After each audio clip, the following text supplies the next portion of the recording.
Sehingga semakin banyak seorang hamba meminta dan berdoa kepada Allah, berarti semakin banyak dia beribadah dan semakin banyak dia membutuhkan Allah Subhanahu wa taala, dan semakin sering merendahkan dirinya serta merendahkan dirinya di hadapan Allah dan mengagungkan Allah Subhanahu wa taala.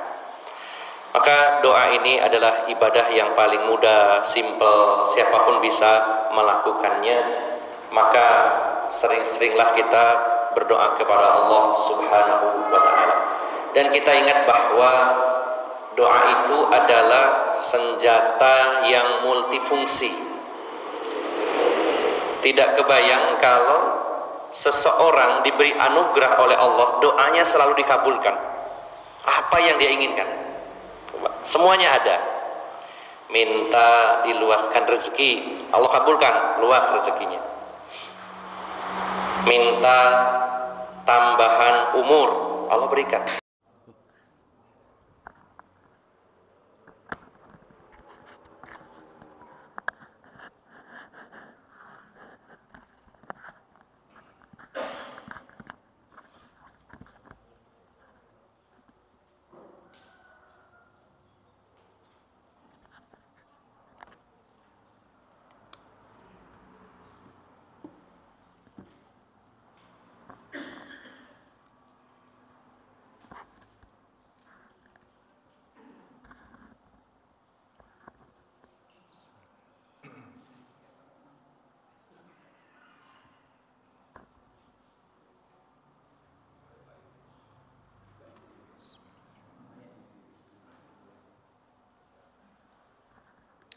Assalamualaikum warahmatullahi wabarakatuh. Waalaikumsalam.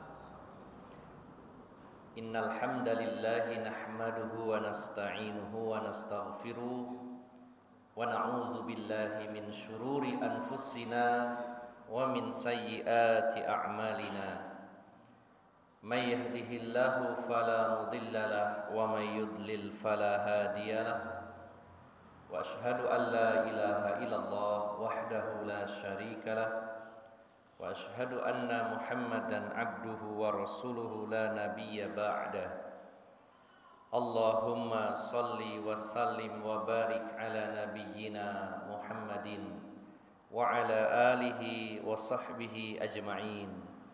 Wa qala Allah ta'ala fi kitabihil karim, Ya ayyuhalladzina amanu taqullaha haqqa tuqatih wa la tamutunna illa wa antum muslimun, amma ba'd.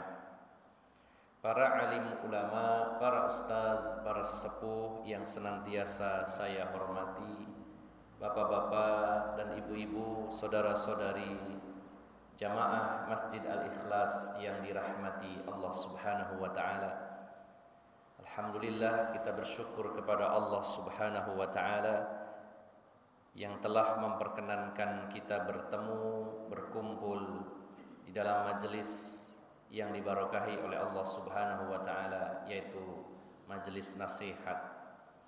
Setelah menyelesaikan salat subuh secara berjamaah di Masjid Al-Ikhlas yang kita cintai ini. Mudah-mudahan Allah Subhanahu wa taala menerima amal-amal ibadah kita dan selalu memberikan keistiqomahan kepada kita semuanya. Bapak-bapak, ibu-ibu, saudara-saudari yang dimuliakan Allah Subhanahu wa taala, doa adalah bagian yang sangat vital dan sangat penting di dalam ajaran Islam. Bahkan doa itu adalah inti atau otaknya ibadah. Kita diberikan tugas oleh Allah Subhanahu wa taala untuk beribadah kepadanya. Sebagaimana Allah berfirman, "Wa ma khalaqtul jinna wal insa illa liya'budun." Tidaklah aku ciptakan jin dan manusia kecuali untuk beribadah kepadaku. Maka dari banyak ibadah tersebut, inti dari ibadah atau otaknya dari ibadah adalah doa. Di mana Rasulullah sallallahu alaihi wasallam bersabda, "Ad-du'a'u huwal ibadah." Dalam hadis lain, ad-du'a'u mukhul ibadah. Doa itu adalah ibadah. Atau dalam hadis yang lain, doa itu adalah otaknya ibadah. Sebagaimana kita ketahui bahwa ibadah, kalau kita runtut dari asal muasal kata ibadah ini, berasal dari kata kerja abida, yaitu menghambakan diri kepada Allah Subhanahu wa taala.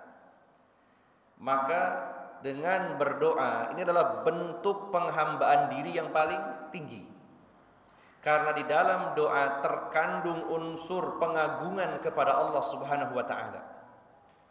Karena di dalam doa terkandung unsur sikap merendahkan diri kepada Allah Subhanahu wa taala. Dan ini adalah puncak-puncaknya penghambaan diri. Ketika seseorang berdoa kepada Allah, dia dalam posisi yang sangat rendah meminta kepada zat yang maha tinggi, yaitu Allah Subhanahu wa taala. Ketika seseorang berdoa menunjukkan dirinya itu sangat butuh kepada Allah Subhanahu wa taala. Sehingga semakin banyak seorang hamba meminta dan berdoa kepada Allah, berarti semakin banyak dia beribadah dan semakin banyak dia membutuhkan Allah Subhanahu wa taala, dan semakin sering merendahkan dirinya serta merendahkan dirinya di hadapan Allah dan mengagungkan Allah Subhanahu wa taala. Maka doa ini adalah ibadah yang paling mudah, simple, siapapun bisa melakukannya. Maka sering-seringlah kita berdoa kepada Allah Subhanahu wa taala. Dan kita ingat bahwa doa itu adalah senjata yang multifungsi. Tidak kebayang kalau seseorang diberi anugerah oleh Allah, doanya selalu dikabulkan. Apa yang dia inginkan? Semuanya ada. Minta diluaskan rezeki, Allah kabulkan, luas rezekinya. Minta tambahan umur, Allah berikan. Tambahan rezeki, tambahan umur, dan nambah-nambah yang lainnya. Ya, apa saja. Maka kalau seandainya ada orang yang doanya itu dikabulkan oleh Allah Subhanahu wa taala, maka itu multifungsi, apapun yang dia inginkan. Dia misalkan dalam kesulitan, dia minta kepada Allah, Allah kabulkan, lepas dari kesulitan itu.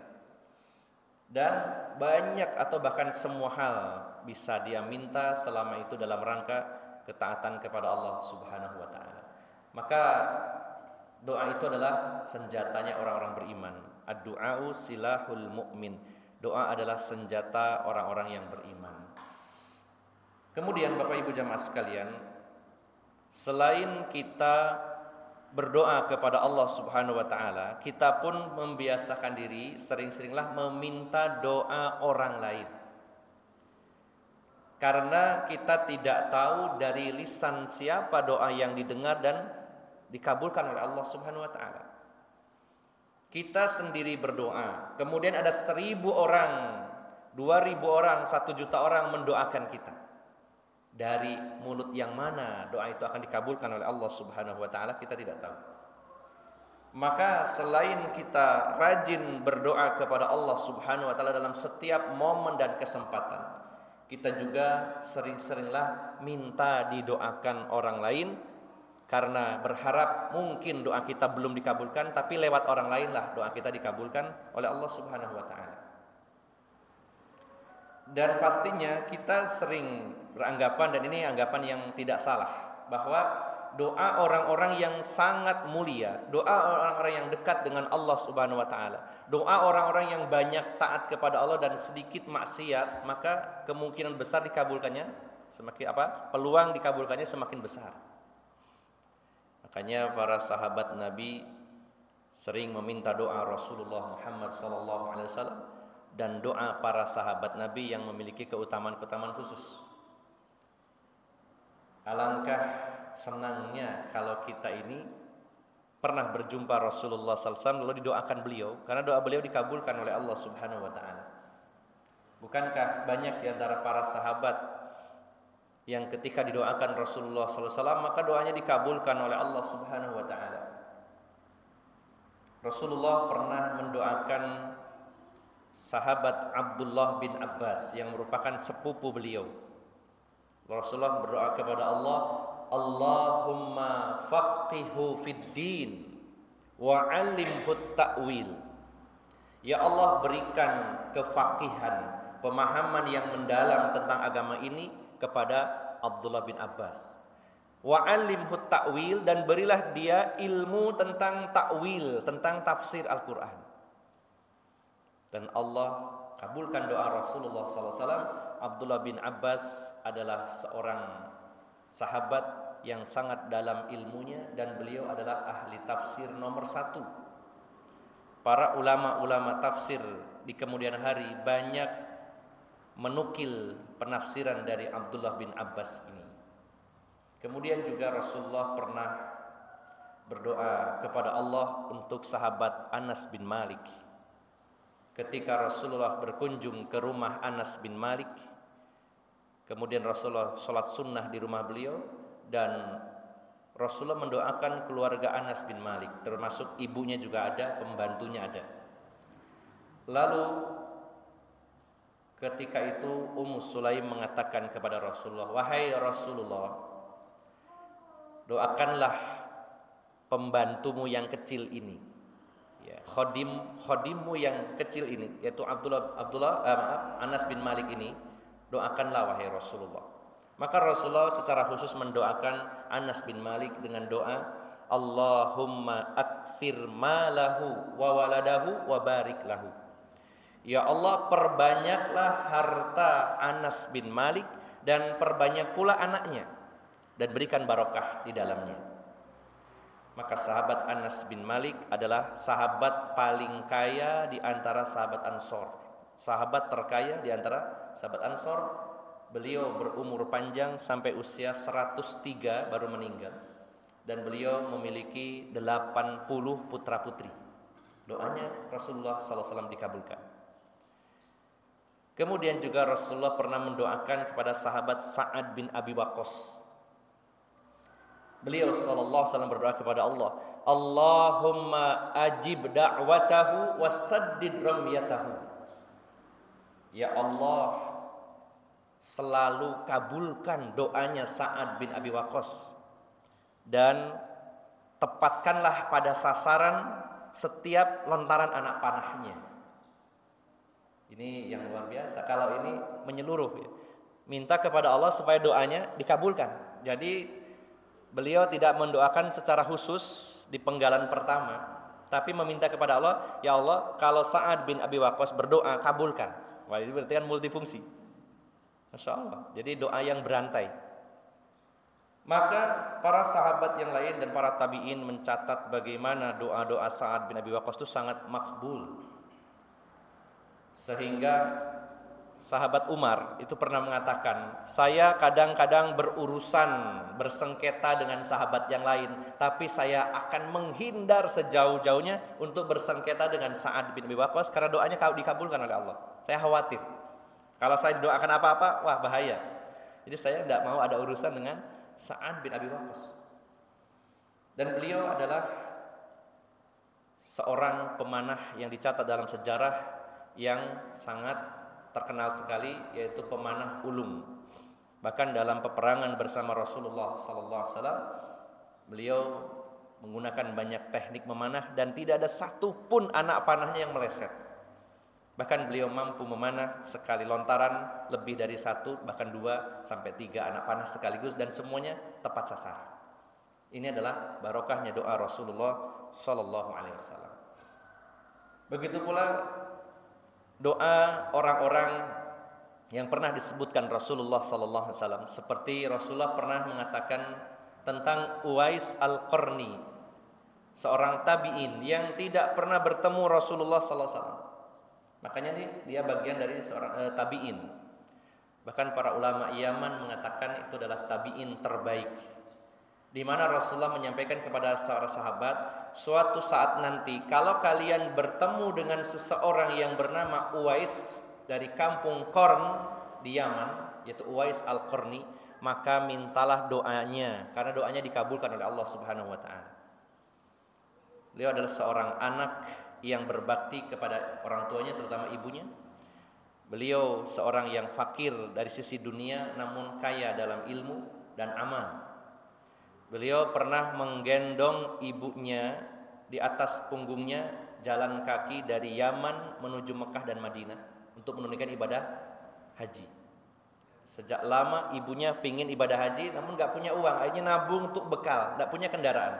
Maka digendonglah ibunya ini dengan jalan kaki mengarungi padang pasir yang luas membentang, menggendong ibunya sampai ke Mekah dan menemaninya untuk ibadah di sana, dan juga pulangnya juga jalan kaki dengan menggendong ibunya.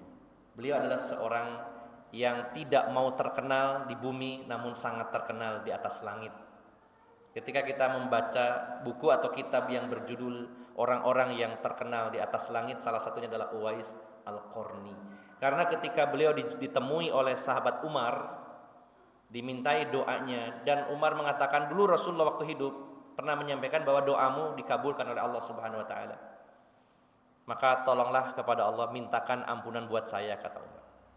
Maka Uwais Al-Qarni mendoakan Khalifah Umar waktu itu, dan beliau mengatakan, tolong jangan ceritakan kepada orang lain tentang apa yang disampaikan Rasulullah bahwa saya itu punya kelebihan. Jangan sampai disebar-sebarkan, kata beliau. Maka Bapak Ibu jamaah sekalian yang dimuliakan Allah Subhanahu wa taala, selain kita berdoa sendiri, maka sering-seringlah minta didoakan orang lain, apalagi menurut perhitungan kita, perkiraan kita, ini orang baik dan orang yang dekat dengan Allah, ahli ibadah, banyak melakukan ketaatan, maka mintalah doa kepadanya. Kemudian Bapak Ibu jamaah sekalian yang dimuliakan Allah Subhanahu wa taala, ada satu kabar gembira bahwa di antara makhluk yang diciptakan oleh Allah Subhanahu wa taala, ada satu makhluk yang sangat luar biasa, di mana mereka memiliki kelebihan-kelebihan. Siapa makhluk ini? Yaitu malaikat-malaikat Allah Subhanahu wa taala. Apakah pernah terlintas dalam pikiran kita bahwa kita ingin sekali didoakan oleh para malaikat? Karena para malaikat-malaikat Allah punya kelebihan-kelebihan yang bahkan kelebihan itu tidak dimiliki oleh manusia. Di antara kelebihan malaikat-malaikat Allah sehingga kita layak berharap agar didoakan oleh mereka, di antaranya adalah kelebihan yang pertama, para malaikat Allah Subhanahu wa taala adalah makhluk-makhluk yang mulia di sisi Allah Subhanahu wa taala. Allah berfirman di dalam surat Al-Anbiya surat 21 ayat yang ke-26. Wa qalu ittakhadar rahmanu walada subhanahu bal ibadum mukramun. Dan orang-orang musyrik itu berkata, Tuhan yang Maha Pemurah itu, yaitu Allah, telah mengambil anak. Maha suci Allah Subhanahu wa taala, sebenarnya malaikat-malaikat Allah itu adalah hamba-hamba Allah yang mulia. Karena ada tuduhan dari orang-orang musyrik bahwa malaikat-malaikat Allah adalah putri-putrinya Allah Subhanahu wa taala, sampai menegaskan putri-putrinya Allah Subhanahu wa taala. Maka Allah menegaskan bal ibadum mukramun. Para malaikat-malaikat Allah itu adalah hamba-hamba Allah yang mulia. Dapat satu poin, malaikat kata Allah adalah makhluk yang mulia. Ini yang pertama. Yang kedua, malaikat itu adalah makhluk Allah yang selalu taat dan tidak pernah maksiat. Kalau manusia kadang taat, kadang maksiat. Ada yang banyak taatnya, ada yang banyak maksiatnya. Makanya saya sampaikan di awal bahwa ada di antara kelebihan malaikat yang tidak dimiliki manusia, yaitu malaikat tidak pernah bermaksiat kepada Allah Subhanahu wa taala sejak diciptakan sampai matinya.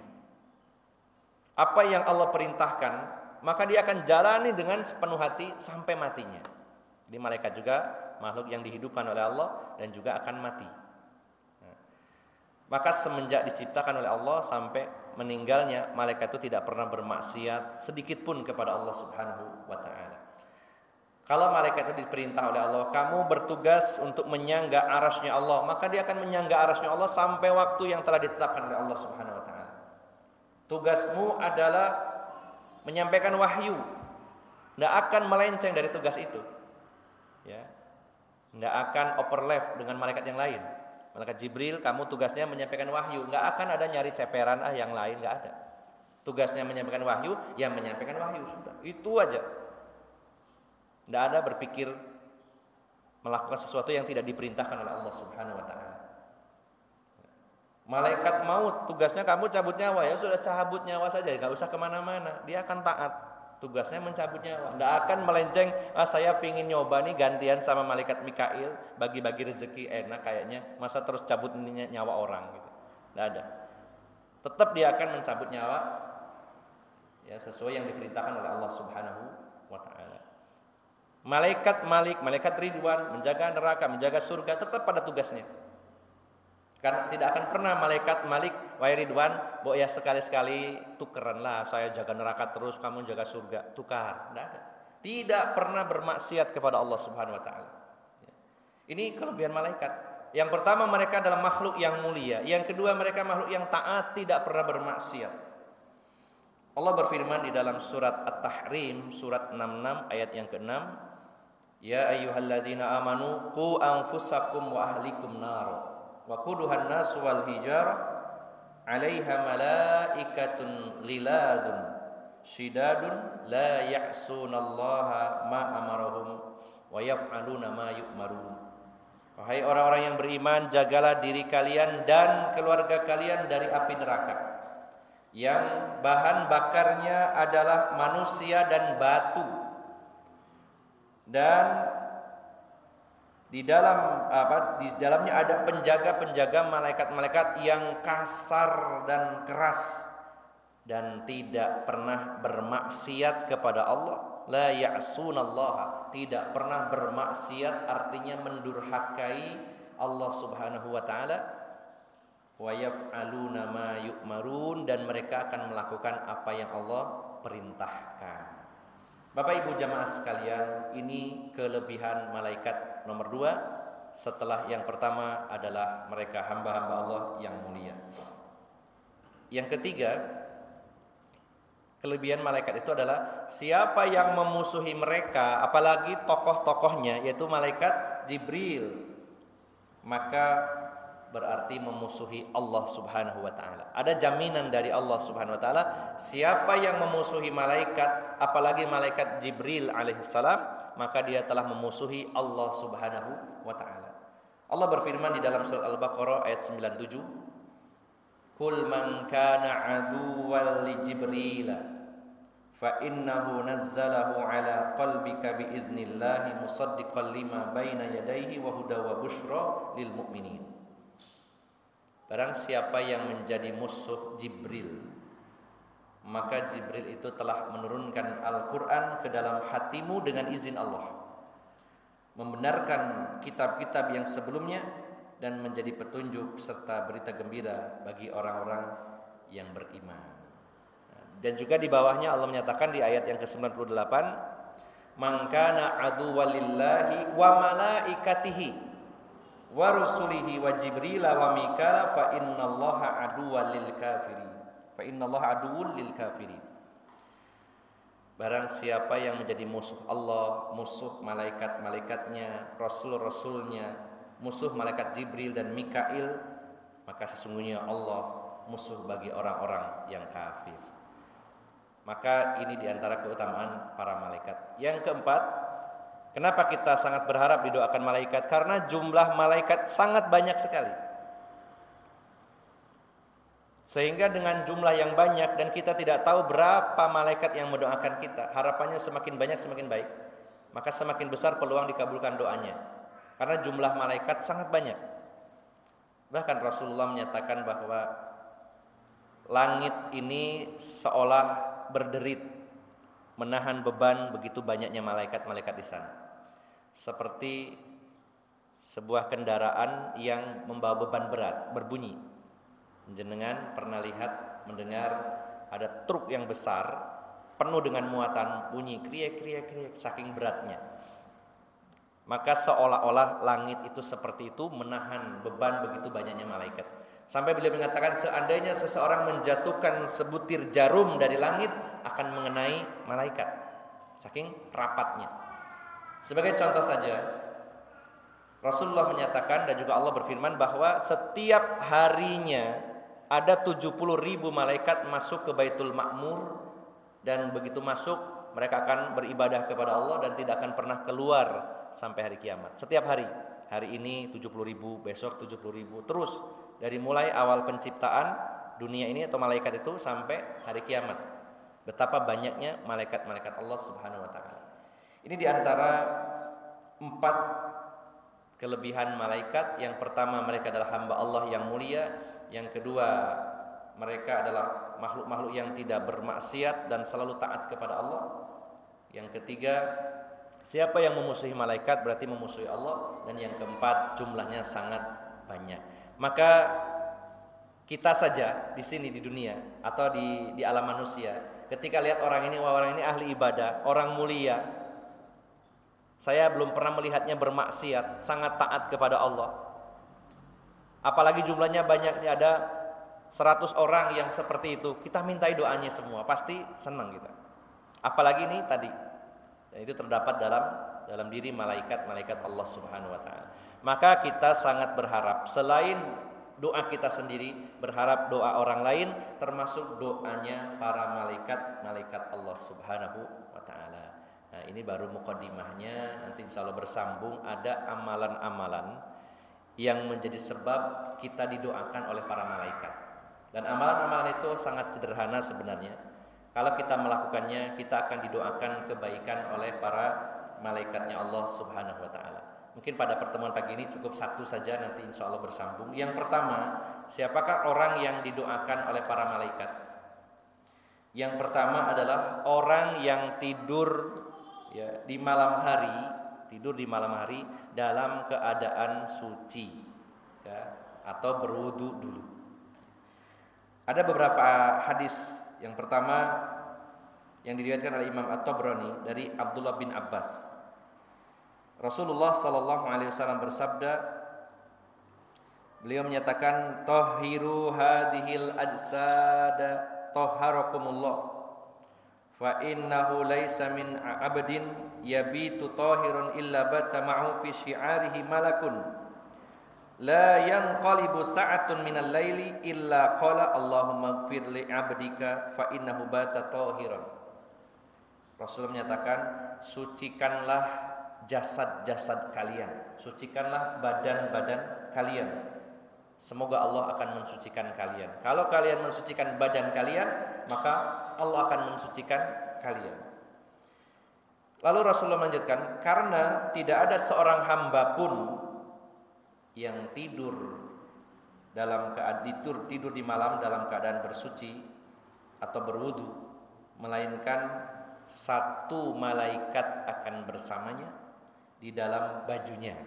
Dalam hadis lain di dalam selimutnya. Jadi malaikatnya ikut tidur. Dan juga gak usah kepikiran malaikatnya cewek apa cowok ya.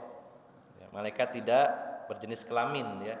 Jangan khawatir, jangan-jangan nanti malaikatnya cewek, wah gimana ya istri saya, enggak. Malaikat tidak punya jenis kelamin, tidak ada penjelasan bahwa malaikat itu laki-laki atau perempuan. Nah, maka Rasulullah menyatakan tidak ada seorang hamba pun yang tidur di malam hari dalam keadaan dia berwudu, melainkan ada satu malaikat, malakun, di dalam pakaiannya. Dan tidak ada satu saat pun ketika dia membalikan badannya, kecuali malaikat itu akan berdoa kepada Allah, Allahumma ighfir li abdik, Allahumma ighfir li abdik. Ya Allah, ampunilah hambamu ini, ya Allah ampunilah hambamu ini. Setiap kita bergerak ketika tidur, kan ada yang tidur itu kalem ya, tapi tetap aja berubah ya Pak ya. Jarang-jarang ada orang itu tidur dalam posisi yang sama mulai pertama tidur sampai bangun ya. Mesti kan umek bahasanya. Ya, berubah-berubah. Nah, setiap gerakannya itu malaikat tadi mendoakan kita, mendoakan agar kita diampuni oleh Allah Subhanahu wa taala. Berarti yang berwudu sebelum tidur dan tidurnya ndak anteng ya. Ada kan yang tipenya bahkan tadinya kepalanya lurus sama istrinya, tiba-tiba kok bangun kakinya sudah di kepalanya istrinya, mungkin ya, muter-muter gitu. barangkali ada ya. Tapi dia tidurnya dalam keadaan bersuci, berwudu, maka malaikat yang ada di bajunya atau di selimutnya itu akan berdoa kepada Allah, Allahumma gfir li abdik, ya Allah ampunilah hambamu yang sedang tidur ini. Kemudian satu lagi hadisnya diriwayatkan oleh Ibnu Hibban, Rasulullah sallallahu alaihi wasallam bersabda dari Ibnu Umar, Rasulullah menyatakan, man bata tahiran bata fi syi'arihi malakun falam yastayqidh illa qala al malak Allahumma ighfir li abdika fulanin fa innahu bata tahiran. Barang siapa tidur dalam keadaan suci, maka malaikat akan bersamanya di dalam pakaiannya, dan tidaklah dia bangun melainkan malaikat akan berdoa kepada Allah, ya Allah ampunilah hambamu si fulan ini karena ia tidur di malam hari dalam keadaan suci. Jadi Bapak Ibu jamaah sekalian, selain kita berdoa kepada Allah sendirian, kita minta doanya orang lain dan juga berharap didoakan oleh para malaikat. Dan salah satu amalan yang menjadi sebab didoakannya kita oleh malaikat Allah Subhanahu wa taala adalah tidur dalam keadaan suci, ya, dalam keadaan suci dari hadas besar maupun hadas kecil. Memang tidak ada keharusan harus mandi di malam hari. Barangkali setelah melakukan hubungan intim di malam hari kemudian malas mandi terus harus mandi, tidak ya. Tapi sunnahnya adalah ketika berhubungan intim dan tidak mau mandi, maka disunnahkannya berwudu saja sebelum tidur. Maka wudu itu ada yang hukumnya wajib, ada yang sunnah. Di antara wudu yang wajib tentunya adalah ketika kita akan melaksanakan sholat, maka wudu menjadi wajib. Dan di antara wudu-wudu yang sunnah, di antaranya adalah wudu ketika sebelum tidur, wudu setelah melakukan hubungan intim dan tidak mandi, maka wudu. Kemudian termasuk dalam hadis Nabi adalah wudu saat mau masuk ke ronde 2, 3 dan seterusnya. Apa Pak ronde itu? Maksudnya setelah berhubungan intim selesai ya, istirahat, mau ronde kedua, sunahkan wudu lagi Pak, supaya seger. Ya, mandinya boleh dirapel ya. Jadi semalam semalam misalkan 5 ronde ya, maka setiap mau melakukan wudu lagi. Mandinya boleh sekali, tidak harus 5 kali ya, cukup 1 kali setelah terakhir gitu. Ini diantaranya sunnah atau disunahkannya berwudu.